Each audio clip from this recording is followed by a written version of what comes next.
Jeg kan jo lige så godt være ærlig med dig, John. Når jeg tænker bank, det er noget af det kedeligste. Hvis jeg nogensinde kommer til at være inde i en bank, så er jeg færdig. Ja. Prøv lige at se en bank. Det her, det er jo Ringkøbing Landbobank. Emil. Bravo, Emil. Ej, godt møde dig, Thor. Allerede godt fast håndtryk, du har lært dig i bank.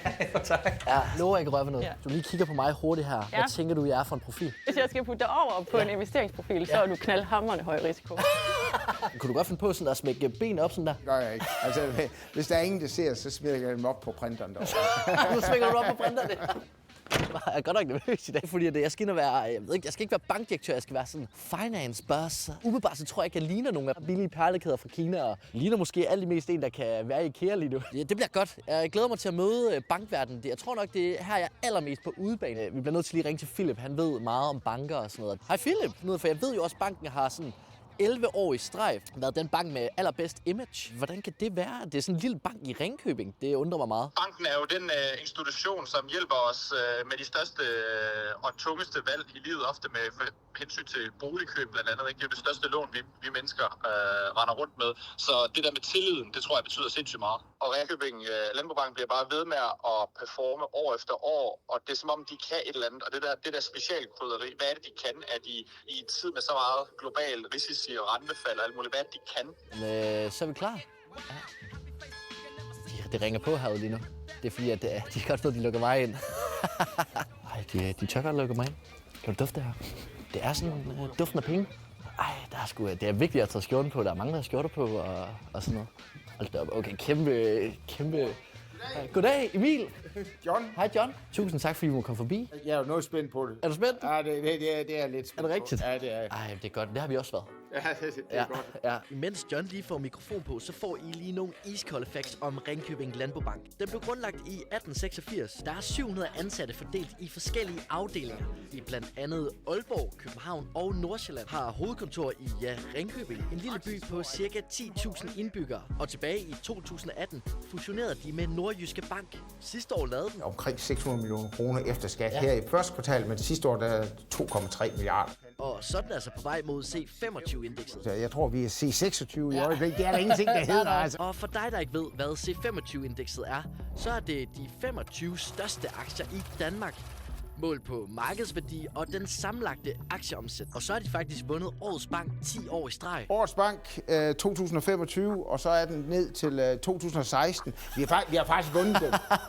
Og den succes kan forklares ret simpelt. Vi er blevet specielle på nogle nicheområder. Vi har besluttet os for at prøve at blive de bedste i Danmark til nogle bestemte ting. De ting er for eksempel finansiering af store vindmølleprojekter, solenergi, finansiering af læger- og tandlægepraksiser. Og så har de senest haft fokus på at tiltrække rige danskere til det, de kalder private banking, hvor de hjælper velhavende kunder med deres investeringer og deres pensionsopsparing, også arv. Og den anden halvdel af banken, det er der, hvor du kender os som en lokal bank. alt det lagt sammen, det er Ringkøbing Landbobank. Simpelthen. Der er vi kørt ned. Det var det. Men lad os nu lige tage ud og undersøge det. For hvor svært kan det være at være bankmand? Nu kommer jeg jo ind her lidt farverig og sådan noget. Ja. Altså, hvad tænker du om mit outfit? Jamen altså, du ser da godt ud. Kunne du finde på at ansætte mig, hvis jeg så sådan her ud? Jeg kunne sagtens ansætte. Jeg tror ikke, det er det perfekte outlook, sådan nu når du er i banken. Hvad hedder det? Smart casual? Eller Ja, sådan smart casual. Siger man vel ikke også? Jo, det gør man. Jeg kører mange perlekæder her. Ja. Har du noget på armene? Ja, jeg har det ur. Hvad er det for du, John? Det er et Omega. Et Omega? Ja. Altså, er det dyrt eller hvad? Det er et okay pænt ur. Ja. Tag rundturen i banken. Meget gerne. Jeg har godt nok glædet mig meget til det her. Ja. Og imens jeg er på vej på en rundtur med bankdirektøren, skal vi så ikke lige nappe et par hurtige facts om ham? Jeg har et spørgsmål, jeg har tænkt meget over. Ja. Hvor meget tjener en bankdirektør som dig? Det er ret godt. Vil du sige, hvad ret godt er? Jamen altså, jeg tjener 11 millioner om året sidste år. Ja. 6'5", Blue Eyes, Finance. Vores IT-sikkerhedsafdeling. Vi er ikke ved at blive hacket eller hvad? Alt godt? Alt godt. Alt godt. vigtigt. Jeg spurgte lige for dig, John. Det var bare lige... Ja, men altså. Der er styr på det. Eneste, jeg kan mærke, det tror jeg, at der er nogen, der har været inde og rode ved min konto i hvert fald. For den er for meget minus. Ja, er der nogen, der gør? Kan man gøre det eller hvad? Men det er noget andet. Det er noget andet. Han har været direktør for banken i 12 år, og så har han alligevel aldrig hørt om det her. Jeg hører jo også lidt ude i byen, at de også bliver kaldt for den grønne slagter. De grønne slagter. De grønne slagter. Det ved I nu ikke. Altså, tror du det er også? Nu er I jo grønne, og eller sådan logo-mæssigt, og I tager jo også lidt folks penge, eller hvad? Den ærlige version af det har jeg faktisk aldrig hørt om vores bank. Der er virkelig også fart på, John. Går du altid så hurtigt, John? Ja, altså, jamen, der er mange meter i benene rundt. Det er du helt ret i. Det er vores HR-afdeling. Det er HR. Der er ikke brug for noget HR. Nej. Det går jo skide godt i banken. Der er ikke noget at komme efter. Ja. Skal I lige se der, hvor vi skal til at bygge til? Vi kommer til at gøre den her dør større. Ja. Altså glasdør, du ved, når du går derop, så går det automatisk op, således at du går lige... Okay, Johnny, I har store armbevægelser her, har I ikke det? Nej, det har vi. Og så bliver det her ryddet, og der sidder Mikkel nede i marketingsafdelingen, så ja. Har du nogensinde set Wolf of Wall Street, John? Ja, det har jeg, ja. Ja, altså når man går igennem der, får du ikke lidt den samme sådan Leonardo DiCaprio-følelse? Nej, det ikke. Men altså, men der er noget... Jeg vil helst ikke have associationerne over til den film. Jeg får den fornemmelse, sådan, at der er summen, der er foregået noget, der bliver investeringer, der er penge, der er kold canvas, der er... Nu skal det bare køre. Ja, der er puls på i den her bygning. Altså, så på den måde... Og jeg synes heller ikke, man kan forestille sig noget, der er værre end et sted, der mangler puls. Vel? Ja. Altså. Kunne du godt finde på sådan at smække benene op sådan der? Det gør jeg ikke. Altså, hvis der er ingen, der ser, så smider jeg dem op på printeren derovre. Nu svinger du op på printeren. Og når så er han den bankdirektør i Danmark med den største aktiepost i egen bank. Han smed 2 millioner kroner i 1995, og de er altså 110 millioner kroner hver nu. Hvorfor tror du, at I er blevet årets bank så mange år i streg, altså Ringkøbing Landbobank? Jamen altså, det tror jeg, vi er, fordi at vi faktisk har fået lagt en strategi, og den har vi lagt for mange år siden, hvor vi sætter kunden fuldstændig i centrum. Og der er kun én ting, der egentlig er vigtig i den her bank. Det er vores kunder. Altså alt tager udgangspunkt i vores kunder, fordi ingen kunder, ingen bank. Og derfor skal vi møde Thor nu. Han er nemlig privatrådgiver og snakker dagligt med bankens kunder. Allerede et godt fast håndtryk. Jeg tror, jeg har været i banken i 2 år nu. Nu bliver jeg meget stereotyp. Ja. Skoene, bukserne, skjorten der. Hvorfor har du valgt at blive bankmand? Altså, fordi umiddelbart tænker jeg jo, det er jo lidt kedeligt. Det kan jeg egentlig godt forstå, når man sådan lige kigger udefra. Du har den her relation med kunderne hele vejen igennem. Altså, hvis jeg nu blev her i 25 år, så har jeg nok haft mange kunder også i 25 år. Ja. Så det her med, at man har en relationsbyggende del den vej igennem, det synes jeg egentlig, der var meget fedt. Er du single, Thor? Nej, det er jeg ikke. Så du kan ikke gå ud og aflevere dem her til nogen? Nej, og jeg har også haft nogle kolleger eller nogen, der har gjort det. Det fungerer ikke ret godt. Det fungerer ikke ret godt. Det kan godt være lidt skræmt for at komme ind og blive bankrådgiver.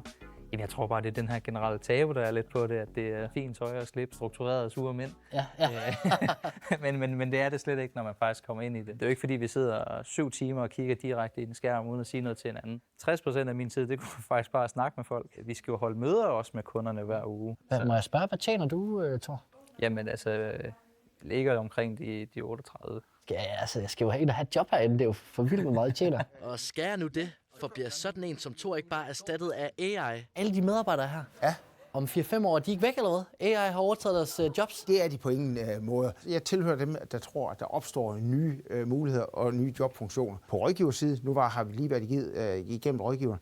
Altså der står vi over for en situation, hvor at alle de her nye værktøjer, der kommer ind, der kommer vi til at hjælpe vores rådgiver rigtig meget, så de kan håndtere flere kunder, og uden at det går ud over kunderne. Altså vi vil fortsat sætte kunden i centrum og håndtere kunden personligt og have relation til vores kunder, fordi det tror vi, der er det allervigtigste. Og et af de allervigtigste steder i banken, det er lige her. Det er fonds og valuta. Heroppe investerer de for bankens kunder, og Lina investerer for dem, der er allerrigest. Okay. Og nu troede jeg, at jeg skulle flytte nogle millioner, men det må jeg ikke. Hvor mange penge kunne jeg potentielt rykke med lige nu? På den skærm herover der er der aktuelt en begrænsning på 20 millioner. Helt stille og roligt 20 millioner. Så det må du godt prøve at lade være med. Ja, jeg lader være. Jeg rører ikke ved noget. Jeg har været her i 10 år, og jeg har simpelthen ikke fortrudt det et sekund. Ja. Det er så fedt det der med, at man møder ind på arbejde, man kan godt have en idé om, hvad man tror, man skal.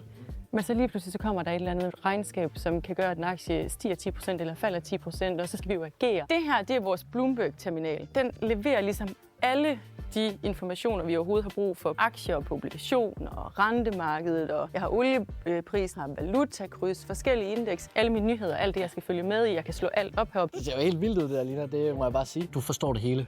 Ja, det vil jeg da mene. Du lige kigger på mig hurtigt her. Hvad tænker du, jeg er for en profil? Ja! Ja, hvis du skal være helt ærlig her. Hvis jeg skal putte dig over på en investeringsprofil, så er du knaldhamrende høj risiko. Det er nok også meget rigtigt. Det er meget rigtigt, ja. Ung og smart. Ja. Har du selv aktier? Ja, det har jeg. Går det godt eller skidt? Det går okay. Det er jo meget vigtigt, at det går godt for dig, fordi at du sidder og styrer andre. Vi har jo også alle forudsætninger for at sidde og følge med. Hvad er det højeste, du har handlet for, Lina? Det er meget. Når vi handler rundt i produkterne, så handler vi for flere milliarder. Og vi skal jo være ekstra opmærksom på fejl og sådan noget, fordi hvis man så laver fejl, så kan det jo være rigtig dyrt. At jeg skulle have smidt i Novo Nordisk, men jeg kom til at smide i Brøndby for dig. Har du lavet en fejl, eller hvad? Ja, det har jeg. Er det rigtigt? Ja. Noget, der koster dyrt? Ej, ikke Hvor så man lige dyrt. ringer og siger, at det er jeg sgu ked af. Nej, ikke så dyrt. Okay, fair nok. Altså, jeg må bare sige, at bankverdenen er jo vanvittig. Der var meget puls, der blev handlet med penge. Og så John Fisker bare en fed fyr. Og så var der lige det med Philip. Hvad er det, de kan her i Ringkøbing Landbobank? Og det er tydeligt, de er meget gode til det med mennesker og relationer. Men jeg må også være ærlig at sige, det er svært. Det er ikke noget, jeg bare kan det her. Det så helt vildt ud med de tal, og jeg forstår slet ikke nogle af de ord, de siger og sådan noget. Så jeg bliver nok ikke bankmand. Det er... Ja, det kan godt være, at det virker spændende, og vi har fået det klippet fedt sammen, men ja, jeg bliver ved med at være journalist på TV MidtVest. Det er jo det. Vi er færdige. Ja, det er det.